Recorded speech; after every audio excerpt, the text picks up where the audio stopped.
தளபதியார் அவர்களே, உங்களிடம் நேரடியாக சொல்கிறோம்.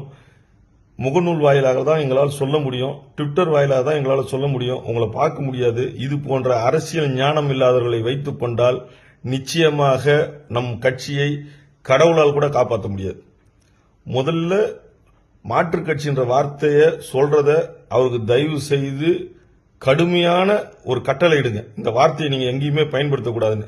மாற்றுக் கட்சியிலிருந்து யாரும் எங்க கட்சிக்கு வரக்கூடாதுன்னு சொல்றதுக்கு உங்களுக்கு தாண்டி இருக்கா? அதை சொல்லி பாருங்க பாப்போம்.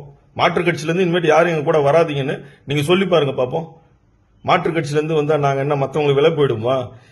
திமுகவிலிருந்து வந்தாலும் நாங்கள் எப்படி இந்த திமுகவை விமர்சனம் செய்திருக்கிறேன் என்று என்னுடைய ட்விட்டர் எக்ஸ் பக்கத்தில் பாருங்கள்.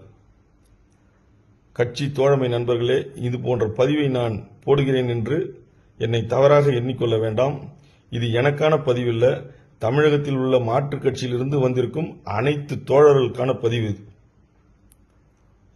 ஒரு 2000 பேர்த்த கூட்டி 9 மணி வரைய அந்த கூட்டம் பொதுச் செயலாளரை பார்க்கலன்னா எவ்வளவு வலி இருக்குன்றது எங்களுக்கு தான் தெரியும்.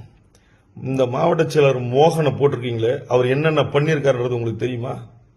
அவருடைய மனைவி ஒரு செயற்குழு உறுப்பினர், அவருடைய தம்பி ஒரு செயற்குழு உறுப்பினர், அவருடைய மச்சான் மாணவர் அணி அமைப்பாளர், அவருடைய குழந்தையா ஒரு செயற்குழு உறுப்பினர், அவருடைய மனம் கவர்ந்த தோழி மகளிர் அணி, குடும்பத்திலே 5-6 பதவி, காவணிப்பாக்கன்ற ஊர்ல அவங்க சித்தப்பா பசங்களுக்கு பூரா பேருக்கும் பதவி. இதெல்லாம் உங்களுக்கு கேட்க திராணி இருக்கா? திராணி இருந்தா கேட்டு பாருங்க, விசாரிச்சு பாருங்க. அந்த 15 பேர் போட்டார்ல, அந்த 15 பேர்ல யார் யாருன்னு சொல்லுங்க பாப்போம். இவங்க எப்படி கட்சியை வளர்ப்பாங்க? தளபதியார் அவர்களே, இதை நேரடியாக நீங்கள் கேட்டு அவருக்கு ஒரு கட்டுப்பாடு போடவில்லை என்றால் நம் கழகத்தை கண்டிப்பாக கடவுளால் கூட காப்பாற்ற முடியாது.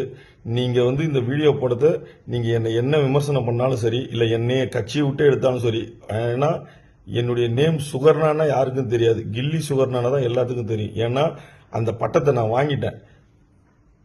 நீங்க கட்சியை விட்டு எடுத்தாலும் இந்த சாகு முறை இந்த துண்டு தோல்ல இறங்காது. உங்க பின்னாடி தான் நான் நிற்பேன். ஆனா இது போன்ற நபர்கள் உங்களோடு இருந்தால் உங்களுடைய திறமையும் உங்களுடைய அறிவு சார்ந்த விஷயமும் உங்களுடைய பார்வையும் வேற மாதிரி இருக்கு. ஆனா கோமாளி கூட்டமா இருக்குது.